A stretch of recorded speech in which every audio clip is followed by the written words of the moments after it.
Welcome back नाजरीन, आप रूबरू प्रोग्राम देख रहे हैं। मदर अब्बास साहब, हम बात कर रहे हैं कि इधर अपोजिशन अलाइंस मजबूत कैसे हो जाए, उधर सरकारी इत्तेहाद की भी कल शुनीद है, मीटिंग हो रही है।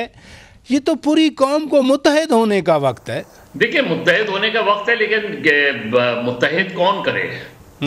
जाहिर है हुकूमत की सतह पे जो है वो उस तरह की एफर्ट्स नहीं है। एक बातचीत जो शुरू भी हुई, मेरे लिए वो नॉन स्टार्टर थी, इसलिए कि बातचीत तो शुरू हुई, लेकिन जो बयानात की तलखी है, जो अल्फाज की तलखी है, उसमें कहीं कमी नज़र नहीं आई। यानी मुज़ाकरात के एक तरफ मुज़ाकरात हैं, फिर उन्हीं के मुज़ाकराती टीम के लोग जो है वो टेलीविज़न पे बैठकर एक दूसरे को गालियां देते हैं। तो इस तरह तो कौमी इत्तेहाद नहीं बन पाता। फिर दूसरा सूरत हाल बलूचिस्तान और खैबर पख्तूनख्वा में बड़ी मुख्तलिफ है। केपी में मैंने JUI PTI की बात की, एक और जमात वहां बहुत मजबूत हो रही है, वो PTM है। इसी तरह बलूचिस्तान में जो दीगर जमातें उनको एक तरफ रखें और जो है मारंग बलोच को एक तरफ रखें।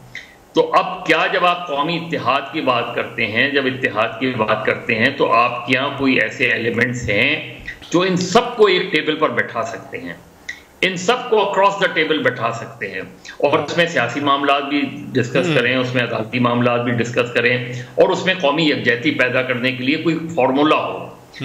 ये जब तक, और ये इनिशिएटिव आमतौर पे हुकूमतें लेती हैं या बरसर इख्तिदार जमातें लेती हैं, वो हमें इनिशिएटिव लेता हुआ नजर नहीं आ रहा। वो यही चाह रहे हैं कि बस उनकी हुकूमत रहे और बाकी सबसे हाँ मईशत पे बात कर लें, फुला पे बात कर लें। एक ब्रॉडर एजेंडा आपको डिफाइन करना पड़ेगा अगर आप वाकई कौमी यकजहती चाहते हैं, और उसमें आपको दूसरे बहुत से मामलात ऐसे हैं जो आपको अच्छे नहीं लगते, लेकिन उन मामलात को डिस्कस करना बहुत ज़रूरी है, उनका हल निकालना बहुत ज़रूरी है, इसलिए कि पॉपुलर सपोर्ट उन मुतालबात की तरफ है। इसलिए आपको उन्हें बैठाना पड़ेगा, उन्हें जोड़ना पड़ेगा अपने यही तो मदर अब्बास साहब मसला है ना, कि कैसे बैठें और कौन बिठाए। फाद हुसैन साहब, ये इत्तफाक राय के हवाले से जो मैं बात कर रहा हूँ, मसलन दहशत गर्दी है, बड़े सानियात रोज़ाना हो जाते हैं, नौशहरा में अकोड़ा खटक में भी हो गया।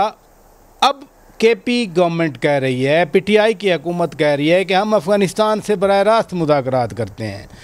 रेड लाइन पाकिस्तान की रियासत ने कहा हुआ है, ये जो TTP वाले वहाँ पना। जी मदर अब्बास, आप 2014 के नेशनल एक्शन प्लान को खोलकर बैठे हैं, 2013 के कराची ऑपरेशन के प्लान को खोलकर बैठे हैं, और देखें कि उसमें क्या क्या चीज़ें डिसाइड हुई थी, और अगर नहीं हुई तो क्यों नहीं हुई और किससे नहीं हुई। चले, पॉइंट आ गया। मैं फाद हुसैन साहब की तरफ जाता हूँ। ये जो मैं आपसे गुजारिश कर रहा हूँ, रेड लाइन्स हैं अफ़गानिस्तान में सेफ हेवन्स TTP की, अब PTI उनसे मुज़ाकरात करना चाह रही है। पहले भी सीज़ फायर के नाम पे उनको इधर बसाया गया, और फिर जो एक मैनेज ख़त्म किया था वो आ गया। PTM के साथ बात करने की बात उमर अयूब साहब करते हैं, मारंग बलोच के साथ मिलने की बात करते हैं।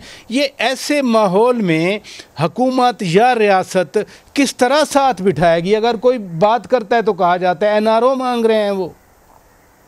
नहीं फराज साहब, इसलिए मैं तो पहले भी ये कह रहा था कि मुझे तो ये बर्फ पिघलती नजर नहीं आ रही, और बल्कि शायद मामलात जो हैं वो और ज्यादा कशीदगी की तरफ जा रहे हैं। अब देखिए ना, ये जो अभी आपने जिसका जिक्र किया कि PTI ने जो ऑफर की कि जी हम खुद जाके बात करते हैं, ये तो पहले भी कई बार इस हवाले से बात हो चुकी है, और मेरे ख्याल में ये तो सबको पता ही है कि जहां पे खारजा ताल्लुकात की बात आती है तो वो तो वफाक का डोमेन है, और ये तो पॉसिबल है नहीं कि सूबे जो है वो अलग से जो है इन मामलात में जो है वो अपनी मुदाखलत करना शुरू कर दें। तो ये तो नॉन स्टार्टर है, लेकिन द वेरी फैक्ट कि वो जमात बार बार ये कह रही है, ये उससे ये भी क्लियर है कि वो एस्टैब्लिशमेंट को एक बार फिर जो रेड फ्लैग दिखा रही है।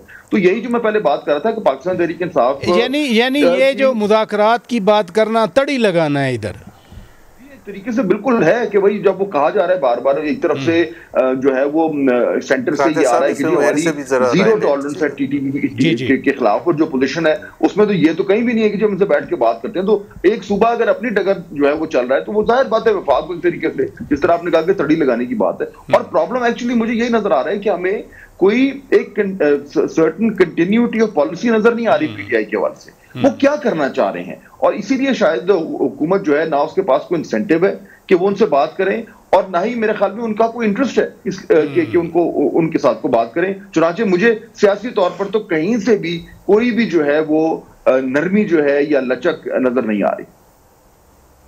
नरमी या लचक नजर नहीं आ रही। गवर्नर साहब, ये फाद हुसैन साहब फरमा रहे हैं कि कंसिस्टेंसी नहीं है पीटीआई में। अब बैरिस्टर जी, आपने बिल्कुल सही, फाद ने भी सही कहा कि ये सूबे का तो ज़ाहिर है मैंडेट होता भी नहीं है कि जी फॉरेन पॉलिसी डोमेन में जाए, लेकिन at the same time forget about PTI.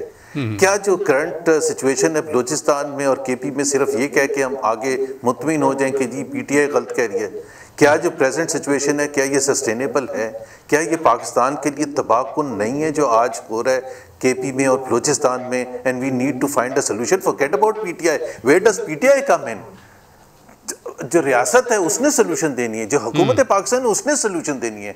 Things are getting going from bad to worse. इसको अगर हम एक्नॉलेज ही नहीं करने के लिए तैयार हैं और ये बात ही नहीं करने के लिए तैयार हैं कि जी इसका हल क्या है, तो पीटीआई को तो छोड़ दें, लेकिन हमें बता देना कि जो रोज जो हो रहे हैं, धमाके हो रहे हैं, लोग शहीद हो रहे हैं, हमारे यंग ऑफिसर्स शहीद हो रहे हैं, जवान शहीद हो रहे हैं, एक माहौल बहुत ज्यादा खराब है इस वक्त, तो उसका कोई ना कोई सोल्यूशन तो निकलना है। And it has been going on for years and years and years, और हम वहां बैठे कि जी हमारी रेड लाइन है। मेरे हिसाब से कोई रेड लाइन नहीं होनी चाहिए। एक गुजारिश और भी है जो सुप्रीम कोर्ट भी बार बार कह रही है कि आप पार्लियामेंट में जाएं, पार्लियामेंट में किरदार अदा करें।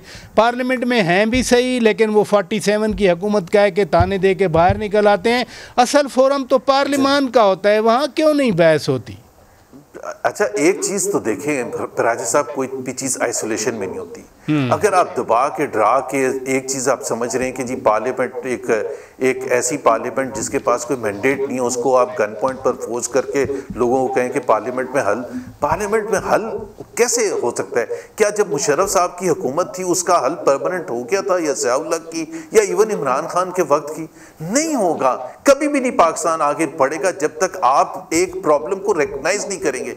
ये कोई तरीका नहीं होता कि आप हटदर्मी से बंदूक की नोक पर एक पार्लियामेंट क्रिएट करें और फिर कहें कि जी पार्लियामेंट में जाके डिस्कस करें।